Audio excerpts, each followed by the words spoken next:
আসসালামু আলাইকুম প্রিয় শিক্ষার্থীবৃন্দ। আজকে আমি তোমাদের সাথে আলোচনা করব গতি।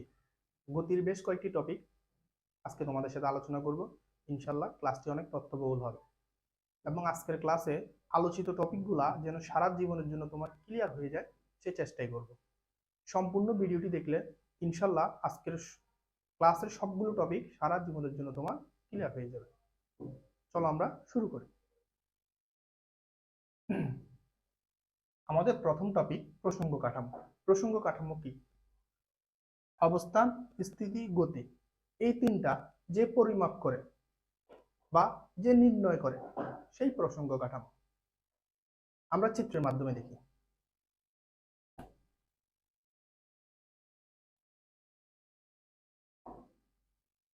এটা একটা রাস্তা। রাস্তার পাশে এক ব্যক্তি দাঁড়িয়ে আছে। তার থেকে কিছুটা দূরে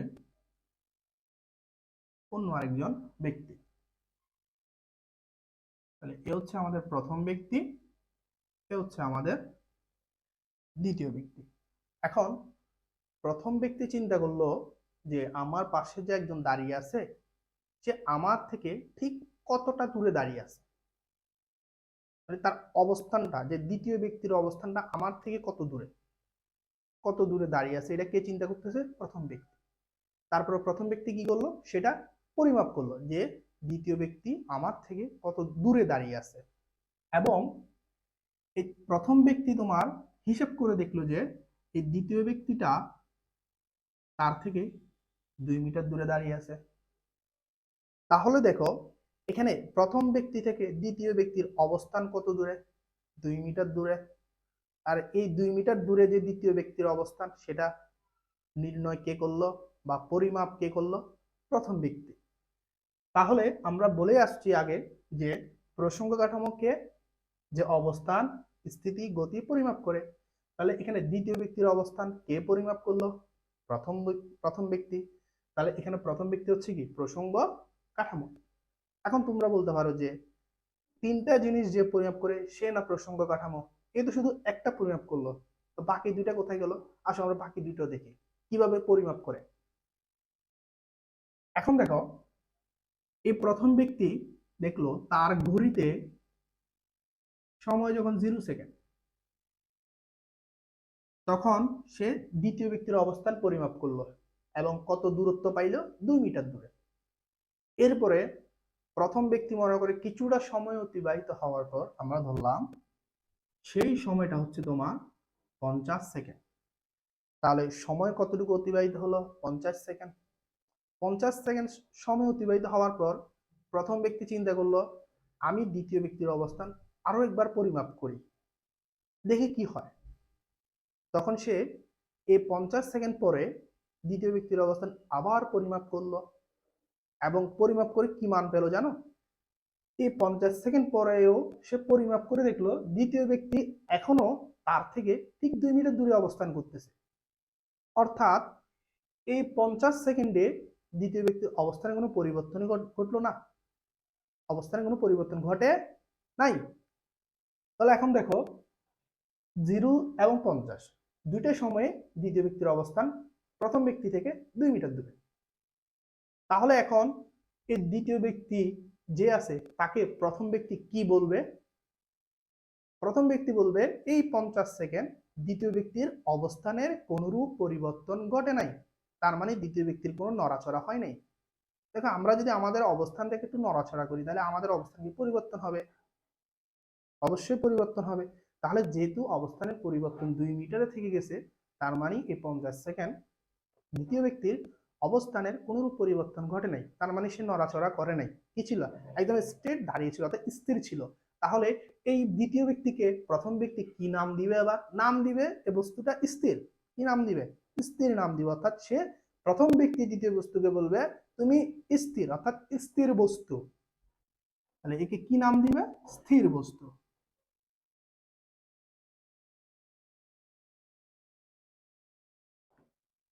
ওকে, এবার দেখো এখানে এই জায়গাটা মনে করে একটা গাড়ি আছে, এটাকে আমরা গাড়ি ধরে নিই, আঁকাকে তো ভালো পারি না, এই জন্য জাস্ট বুঝো যে এটা একটা গাড়ি। গাড়িটা তোমার এই অবস্থানটা ছিল, এবং এই ব্যক্তি পরিমাপ করে দেখলো, অর্থাৎ প্রথম ব্যক্তি পরিমাপ করে দেখলো গাড়িটা তার থেকে 20 মিটার দূরে। 20 মিটার দূরে কখন? সময় যখন জিরো, তখন সে দ্বিতীয় গাড়িটাকে দেখলো কি 20 মিটার দূরে আছে। তাহলে দেখো তো, প্রথম এখানেও কি গাড়িটার অবস্থান কে নির্ণয় করলো? প্রথম ব্যক্তি। তাহলে অবস্থান যে নির্ণয় করে তাকে আমরা কি বলি? প্রসঙ্গ কাঠামো। তাহলে এখানে প্রথম ব্যক্তি আমার কি প্রসঙ্গ কাঠামো কিনা? ওকে, এবার আসো। এবার সময় তো গণনা, এবার মনে করো সময় গণনা শুরু, চলতেছে সময়টা। আবার দ্বিতীয় ব্যক্তি দেখলো গাড়িটা, সময় যখন গণনা শুরু, সময়ের সাথে সাথে গাড়িটা তোমার এ থেকে বিতে আসলো, তারপরে একদম ব্যক্তি বরাবর আসলো, তারপরে ব্যক্তিকে ক্রস করে চলে গেল। তাহলে একটু দেখো তো, এই 0 থেকে 50 সেকেন্ড, এই 50 সেকেন্ডের মধ্যে প্রথমে যখন জিরো ছিল তখন প্রথম ব্যক্তি গাড়িটার অবস্থান কোথায় পেয়েছিল? 20 মিটার দূরে। এতে 20 মিটার দূরে এই যে এ অবস্থানে গাড়িটাকে সে দেখতে পেয়েছিল। এবং সময় যখন গণনা শুরু করলো, সময়ের সাথে সাথে প্রথম ব্যক্তি দেখলো, যে পর্যবেক্ষণ করলো যে গাড়িটা এ থেকে বিতে আসছে, তার মানে কি দূরত্ব কি এখন আর 20 মিটার আছে? কমে গেছে না? কমে গেছে। তারপরে সিতে আসছে একদম ব্যক্তি বরাবর, তারপরে ডিতে গেছে, ব্যক্তিকে ক্রস করে একটা সময় অনেক দূরে চলে গেছে। তার মানে দেখো তো, এই 50 সেকেন্ড গাড়িটার অবস্থান কি একই জায়গায় ছিল? না, পরিবর্তন হয়েছে। যদি 20 মিটার তারপরে কাছে আসছে, কমে গেছে, একদম বরাবর আসছে, তার মানে জিরো হয়ে গেছে, এরপর আবার বাড়তেছে। অবস্থান কি পরিবর্তন হয়েছে না? তাহলে গাড়িটা কি এক জায়গায় দাঁড়িয়ে ছিল? ছিল না, অবস্থানের পরিবর্তন হয়েছে। তাহলে একটা বস্তুর যখন অবস্থানের পরিবর্তন হয়, তার মানে সে কি চলন্ত, চলতেছে। আর তখন ওই বস্তুর, তাহলে এখন বলো গাড়িটাকে ব্যক্তি কি নাম দিবে? কি নামে তাকে ডাকবে? অবশ্যই বলবে কি গতিশীল বস্তু। কারণ অবস্থানের পরিবর্তন হওয়া বা যে চলতেছে, যখন কোনো বস্তু চলে তাকে আমরা কি বলি? গতিশীল। তাহলে এই গাড়িটাকে প্রথম ব্যক্তি কি নাম দিবে? গতিশীল বস্তু। তাহলে দেখো, আমরা এখানে কি পেলাম? প্রথম ব্যক্তি সে দ্বিতীয় দ্বিতীয় যে বস্তুটা তার অবস্থান নির্ণয় করলো, গাড়ির অবস্থান নির্ণয় করলো। তাহলে যে অবস্থান নির্ণয় করে তাকে আমরা কি বলি? প্রসঙ্গ কাঠামো। এবং অবস্থান নির্ণয় করার পর সে দ্বিতীয় ব্যক্তি এবং গাড়ি দুইজনকে দুইটা নাম দিল। তাহলে দেখো, সময়ের সাথে সাথে দ্বিতীয় বস্তুর অবস্থানের পরিবর্তন ঘটে নাই। অবস্থানের পরিবর্তন ঘটে নাই বলে দ্বিতীয় ব্যক্তিকে প্রথম ব্যক্তি নাম দিল স্থির বস্তু।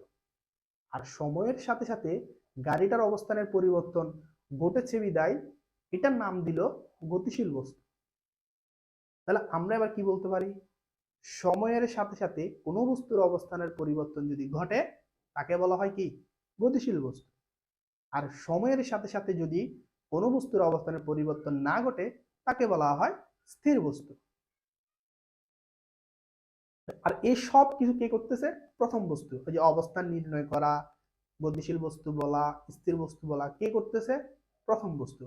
আর যেগুলা করে তাকে বলি আমরা কি? প্রসঙ্গ কাঠামো। দেখো, এখানে আমরা দুইটা ঘটনা পেয়েছি। ঘটনা পেয়েছি আমরা দুইটা। কি কি? দেখো, প্রথম ঘটনা হচ্ছে প্রথম ব্যক্তি দ্বিতীয় ব্যক্তি, প্রথম ব্যক্তি দ্বিতীয় ব্যক্তি। এই ঘটনার মধ্যে এখানে আমরা যে দুইটা ঘটনা পেয়েছি, প্রথম ঘটনা হচ্ছে প্রথম ব্যক্তি দ্বিতীয় ব্যক্তি, আর এই ঘটনার মধ্যে এই যে দ্বিতীয় যে ব্যক্তিটা সে কি স্থির। তাহলে প্রথম ঘটনাটা কি? একটা স্থির ঘটনা। কি ঘটনা? স্থির ঘটনা। বা যে ব্যক্তিটাকে আমরা পেয়েছি সে কি? স্থির বস্তু। এটা স্থির। তাহলে প্রথম ঘটনায় বস্তু স্থির, বস্তু স্থির। আর দ্বিতীয় ঘটনায় বস্তু কি? গতিশীল।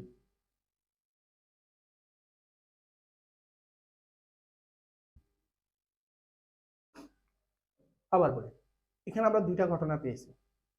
প্রথম ঘটনায় বস্তু স্থির, দ্বিতীয় ঘটনায় বস্তু গতিশীল।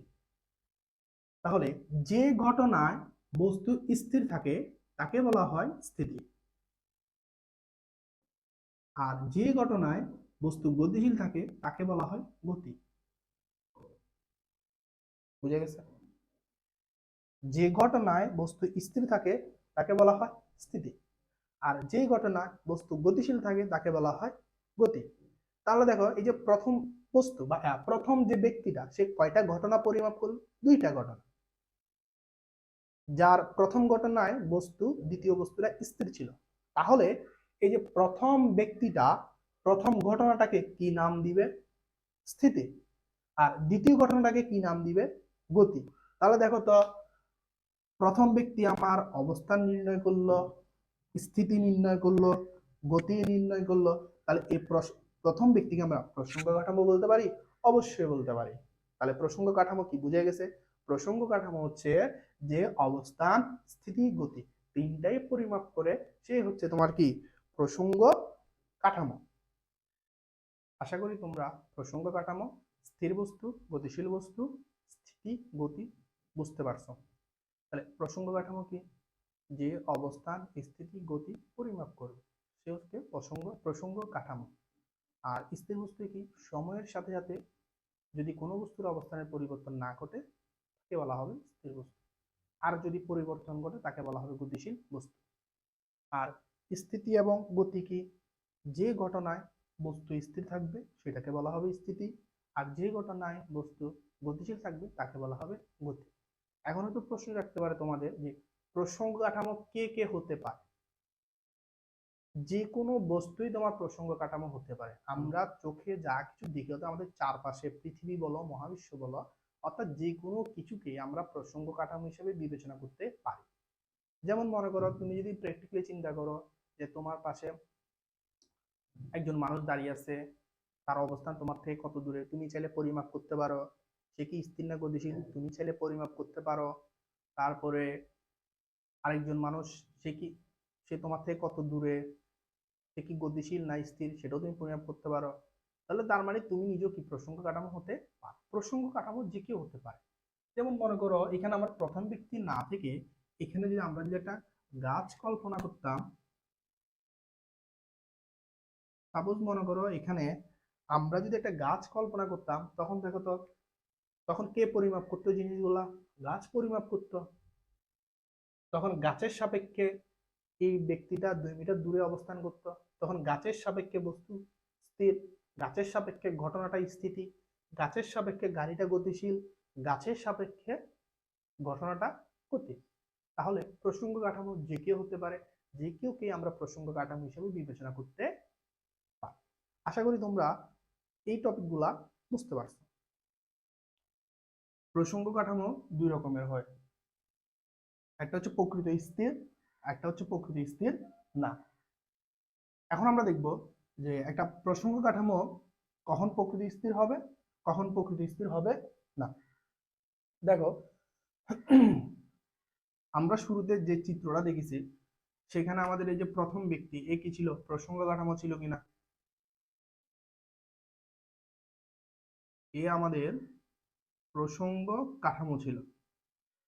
এখন এই যে ব্যক্তিটা, যে আমাদের প্রসঙ্গ কাঠামো ছিল, এই প্রসঙ্গ কাঠামো কি কি কাজটা করছে? এ দ্বিতীয় ব্যক্তি এবং এই যে গাড়ি, দ্বিতীয় ব্যক্তি এবং গাড়ির গতি এবং স্থিতি পরিমাপ করছে। যেখানে সে দ্বিতীয় ব্যক্তিকে কি বলছে? দ্বিতীয় ব্যক্তি যার কি পরিমাপ করছে? স্থিতি। আর গাড়ির কি পরিমাপ করছে? গতি।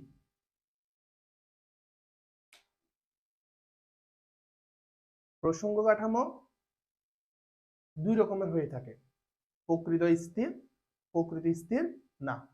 আর এই দুই রকম প্রসঙ্গ কাঠামোর উপর ভিত্তি করে আমাদের গতি এবং স্থিতিগুলাও দুই রকমের হয়, আপেক্ষিক গতি স্থিতি, পরম গতি স্থিতি। তাহলে প্রসঙ্গ কাঠামোর উপর ভিত্তি করেই গতি, স্থিতি, আপেক্ষিক এবং পরম হয়। এখন আমরা দেখব যে প্রসঙ্গ কাঠামো উপর ভিত্তি করে গতি এবং স্থিতি কখন আপেক্ষিক হয়, কখন পরম হয়। দেখো, আমরা পূর্বে যে চিত্রটা দেখছি সেখানে আমাদের প্রথম ব্যক্তি ছিল প্রসঙ্গ কাঠামো। এই প্রসঙ্গ কাঠামো কি করছে, দ্বিতীয় ব্যক্তি এবং গাড়ির এই দুইটার গতি এবং স্থিতি পরিমাপ করছে। যেখানে দ্বিতীয় ব্যক্তির কি পরিমাপ করছে, স্থিতি, আর গাড়ির কি পরিমাপ করছে, গতি। এখন আমরা দেখব এই প্রসঙ্গ কাঠামোটা দ্বিতীয় ব্যক্তি এবং গাড়ির যে স্থিতি ও গতি পরিমাপ করছে, এই স্থিতি এবং গতি কি হয়, আপেক্ষিক গতি হয় না পরম আপেক্ষিক গতি স্থিতি হয় না পরম গতি স্থিতি হয়। শুরুতে আমরা একটু বুঝে নিই যে প্রসঙ্গ কাঠামো প্রকৃতি স্থির স্থির মানে কি আর প্রকৃতি স্থির না মানে কি। একটু খেয়াল করো, এই যে প্রসঙ্গ কাঠামোটা এই নিশ্চয়ই আমাদের পৃথিবীতে অবস্থান করতেছে এবং এই প্রসঙ্গ কাঠামোতে এখানে দাঁড়িয়ে আছে। তাহলে একজন দাঁড়িয়ে থাকা ব্যক্তি বা প্রসঙ্গ কাঠামোকে আমরা কি দেখি, স্থির দেখি। তাহলে একে আমরা কি দেখব, স্থির দেখব। তাহলে এই যে প্রসঙ্গ কাঠামো, এই প্রসঙ্গ কাঠামোকে আমরা কি বলবো, স্থির প্রসঙ্গ কাঠামো বলবো না, কি বলবো আমরা, স্থির প্রসঙ্গ কাঠামো বলবো। এখন কথা হচ্ছে আমরা যে প্রসঙ্গ কাঠামোটাকে স্থির প্রসঙ্গ কাঠামো বলতেছি, এখন সে স্থির, সেটা কি প্রকৃতি স্থির না প্রকৃতি স্থির না, এখন সেটা আমরা একটু দেখি। একটু খেয়াল করো, এই ব্যক্তিটা তো এই পৃথিবীর মধ্যে অবস্থান করতেছে। মনে করে এই ব্যক্তিটা হচ্ছে সেই ব্যক্তিটা যে পৃথিবীর মধ্যে কি করতেছে, অবস্থান করতেছে। এখন একটু খেয়াল করো তো, যে আমরা জানি আমাদের পৃথিবী কমলা লেবুর মতো গোলাকার, এবং আমাদের পৃথিবীটা হচ্ছে কি ঘুরে। আমাদের এই পৃথিবী ঘুরে, অর্থাৎ আমাদের পৃথিবীটা ঘূর্ণনশীল। এখন আমাদের পৃথিবী যদি ঘুরে বা ঘূর্ণনশীল হয়, তাহলে পৃথিবীর উপর যে সকল বস্তুর বসবাস, যেমন আমরা পৃথিবীর উপর বসবাস করি, তাহলে পৃথিবীর উপর আমাদের যাদের বসবাস, তাহলে পৃথিবী যদি ঘুরে পৃথিবীর সাথে সাথে নিশ্চয়ই আমরাও ঘুরতেছি, কারণ আমরা তো পৃথিবীর উপরে আছি। তো পৃথিবী যদি ঘুরে, তাহলে পৃথিবীর উপরে যত বস্তু আছে সবকিছুই পৃথিবীর সাথে সাথে কি ঘুরে। তাহলে পৃথিবীর সাথে সাথে এই যে মানুষটা সেও ঘুরতেছে, এই যে একটা গাছ সেও ঘুরতেছে, এই যে একটা বাড়ি, মনে করে একটা বিল্ডিং, একটা বাড়ি বা যে ভবন, সেগুলো কি হচ্ছে পৃথিবীর সাথে সাথে ঘুরতেছে। এখন কথা হচ্ছে একটা বাড়িকে আমরা কি কখনো নড়াচড়া করতে দেখি, হাঁটাচলা করতে দেখি? অর্থাৎ একটা বাড়িকে আমরা সবসময় কি দেখি, স্থির দেখি, কখনো একটা বাড়িকে আমরা গতিশীল দেখি না। আবার একটা যে গাছ, গাছকে কি আমরা কখনোই গতিশীল দেখি বা হাঁটাচলা করতে নড়াচড়া করতে দেখি না। একটা গাছকে আমরা সবসময় কি অবস্থায় দেখি, স্থির অবস্থায় দেখি। তার মানে এই বাড়িটা আমাদের কাছে কি স্থির, গাছটাকে আমরা কি দেখি স্থির, দাঁড়িয়ে থাকা একটা মানুষকে আমরা কি দেখি স্থির। তবে এই যে তাদেরকে আমরা স্থির দেখি বা তাদেরকে আমরা স্থির বস্তু বলি, আসলে কি তারা স্থির না, তারা কেউই কি প্রকৃতপক্ষে স্থির না। কারণ পৃথিবী যেহেতু ঘুরতেছে আর এই সকল বস্তু যেহেতু পৃথিবীর উপরে আছে, তাহলে এরা প্রত্যেকেই কি পৃথিবীর সাথে সাথে ঘূর্ণনশীল। তাহলে এই যে ব্যক্তিটা যাকে আমরা প্রসঙ্গ কাঠামো ধরে নিছি বা যে আমাদের প্রসঙ্গ কাঠামো ছিল, এই প্রসঙ্গ কাঠামো যাকে আমরা দেখতেছি সে দাঁড়িয়ে আছে, অর্থাৎ আমাদের কাছে সে স্থির, কিন্তু প্রকৃতপক্ষে সে স্থির না। কারণ সে যেহেতু পৃথিবীতে অবস্থান করতেছে আর পৃথিবী যেহেতু ঘুরতেছে, তাহলে সেও কি পৃথিবীর সাথে সাথে ঘুরতেছে। তার মানে আমাদের এই প্রসঙ্গ কাঠামোটা প্রকৃত স্থির না, প্রকৃত স্থির না, দেখতে স্থির কিন্তু সে প্রকৃতপক্ষে স্থির না। অর্থাৎ আমাদের শুধু পৃথিবী না, মহাবিশ্বের সকল বস্তুই কি গতিশীল, কোনো বস্তুই স্থির নাই। মহাবিশ্বের এমন কোনো বস্তু পাওয়া যাবে না যে প্রকৃতপক্ষে স্থির। মহাবিশ্বের সকল বস্তুই গতিশীল। তাহলে মহাবিশ্বে প্রকৃতপক্ষে স্থির কোনো বস্তু নাই। আর যেহেতু স্থির কোনো বস্তু নাই, তাহলে স্থির কোনো প্রসঙ্গ কাঠামো নাই। মহাবিশ্বের বা পৃথিবীতে যে সকল বস্তুগুলোকে আমরা স্থির দেখি, তারা প্রত্যেকে কি প্রকৃত স্থির না। তার মানে মহাবিশ্ব এবং পৃথিবীতে যত প্রসঙ্গ কাঠামো আছে বা যতগুলা বস্তুকে আমরা প্রসঙ্গ কাঠামো বিবেচনা করব, তারা প্রত্যেকেই কি প্রকৃত স্থির না। এখন এখন দেখো,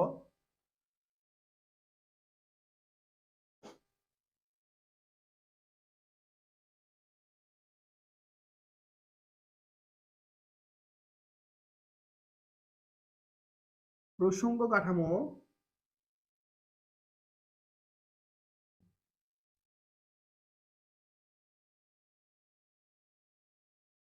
প্রকৃত স্থির না হলে, প্রসঙ্গ কাঠামো প্রকৃত স্থির না হলে, যদি প্রকৃত স্থির না হয় তাহলে এই প্রসঙ্গ কাঠামোটা যে গতি পরিমাপ করবে সে গতিটা হবে আপেক্ষিক গতি।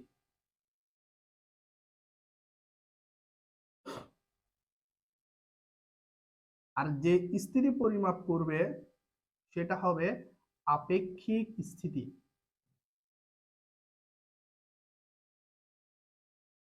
আপেক্ষিক স্থিতি অর্থাৎ আপেক্ষিক জিনিসটাকে, আপেক্ষিক মানে হচ্ছে যেটা আমাদের কাছে দেখতে এক মানে একরকম মনে হয় কিন্তু বাস্তবে সেটা অন্যরকম। যেমন পৃথিবীটা দেখতে আমাদের কাছে সমতল মনে হয় কিন্তু পৃথিবীটা সমতল নয়, পৃথিবী গোলাকার, এটা আপেক্ষিক। আবার পৃথিবীটা আমাদের কাছে স্থির মনে হয় কিন্তু পৃথিবীটা স্থির নয়, পৃথিবীটা ঘূর্ণনশীল। তাহলে এটাই হচ্ছে আপেক্ষিক। ঠিক তেমনি ভাবে প্রসঙ্গ কাঠামো প্রকৃতি স্থির না হলে, অর্থাৎ প্রসঙ্গ কাঠামো যদি আমার প্রকৃতি স্থির না হয়, ওই প্রসঙ্গ কাঠামো যে গতি পরিমাপ করবে ওই গতিটাকে বলা হবে আপেক্ষিক গতি। যে স্থিতি পরিমাপ করবে ওই স্থিতিটাকে বলা হবে আপেক্ষিক স্থিতি। এবার দেখো আমাদের এই যে প্রসঙ্গ কাঠামো, সে এই বস্তুর স্থিতি পরিমাপ করছে, এই গাড়িটা গতি পরিমাপ করছিল। এখন কথা হচ্ছে আমাদের এই প্রসঙ্গ কাঠামোটা কি প্রকৃত স্থির প্রসঙ্গ কাঠামো ছিল? ছিল না। আমাদের এই প্রসঙ্গ কাঠামোটা প্রকৃত স্থির প্রসঙ্গ কাঠামো ছিল না। তাহলে এই প্রসঙ্গ কাঠামোটা, এই যে ব্যক্তিটা দ্বিতীয় ব্যক্তি তার যে স্থিতি পরিমাপ করছে সেটা কি হবে? আপেক্ষিক স্থিতি হবে। তাহলে এই স্থিতিটা কি হবে? আপেক্ষিক স্থিতি।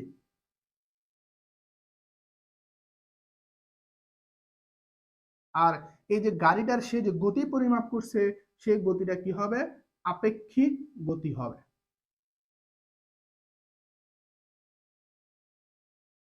ওকে, আশা করি তোমরা বুঝতে পারছো যে আপেক্ষিক স্থিতি আর আপেক্ষিক গতি কি। এরপর আসো, প্রসঙ্গ কাঠামো যদি প্রকৃত স্থির হয়, প্রসঙ্গ কাঠামো যদি প্রকৃত স্থির হয় তখন কি হবে?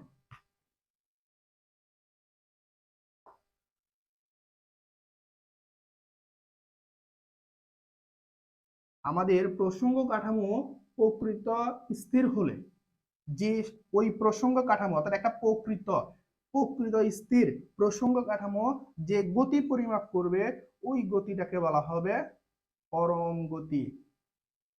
আর যে স্থিতি পরিমাপ করবে এটাকে বলা হবে পরম স্থিতি। অর্থাৎ পরম মানে হচ্ছে বাস্তব, আপেক্ষিক মানে হচ্ছে আমাদের কাছে একরকম মনে হয় বাস্তবে অন্যরকম, আর পরম মানে হচ্ছে একদম বাস্তব যেটা সেটা হচ্ছে পরম। তাহলে প্রসঙ্গ কাঠামো প্রকৃতপক্ষে যদি স্থির হয় তাহলে সে যে গতি পরিমাপ করবে ওই গতিটাকে বলা হবে পরম গতি, আর যে স্থিতি পরিমাপ করবে সে স্থিতিটাকে বলা হবে পরম স্থিতি। এখন দেখো আমরা একটু আগে বলে আসছি এই মহাবিশ্ব, পৃথিবী, এখানে কোনো স্থির কোনো বস্তু নাই, সকল বস্তুই গতিশীল। তাহলে প্রকৃত স্থির কোনো প্রসঙ্গ কাঠামো নাই, মহাবিশ্বের কোথাও প্রকৃত স্থির কোনো প্রসঙ্গ কাঠামো নাই। তাহলে আমার প্রসঙ্গ কাঠামো যদি প্রকৃত স্থির না হয়, অর্থাৎ প্রকৃত স্থির প্রসঙ্গ কাঠামো যদি আমরা নাই পাই, তাহলে পরম গতি এবং পরম স্থিতি আমরা কি পাবো? পাবো না। তাহলে এই মহাবিশ্বে পরম গতি এবং পরম স্থিতি বলতে কোনো কিছুই নাই, অর্থাৎ কোনো বস্তুর গতি পরম নয়, কোনো বস্তুর গতি স্থিতি নয়। পরম গতিশীল কোনো বস্তু তুমি পাবা না, বা পরম স্থিতিশীল কোনো বস্তু পাওয়া যাবে না। আপেক্ষিক স্থিতি, আপেক্ষিক গতি, পরম স্থিতি, পরম গতি, এই টপিকগুলো থেকে অনুধাবন প্রশ্ন হয়। যেমন তোমাকে প্রশ্ন করবে মহাবিশ্বের সকল গতি ও স্থিতি আপেক্ষিক ব্যাখ্যা করো, বা মহাবিশ্বের পরম কোনো গতি এবং স্থিতি নেই ব্যাখ্যা করো। তাহলে আমরা প্রথমটা একটু বলি যে মহাবিশ্বের সকল গতি স্থিতি আপেক্ষিক বললে এটা আমরা কিভাবে ব্যাখ্যা দিব। তাহলে শুরুতে আমরা লিখবো যে প্রসঙ্গ কাঠামো প্রকৃতপক্ষে স্থির না হলে তার সাপেক্ষে সকল গতি এবং স্থিতিকে আপেক্ষিক গতি এবং স্থিতি বলে। তাহলে মহাবিশ্বের সকল গতি, আমরা জানি মহাবিশ্বের সকল বস্তুই গতিশীল, বা যদি পৃথিবীর কথা বলে তাহলে আমরা লিখবো যে আমরা জানি পৃথিবী ঘূর্ণনশীল।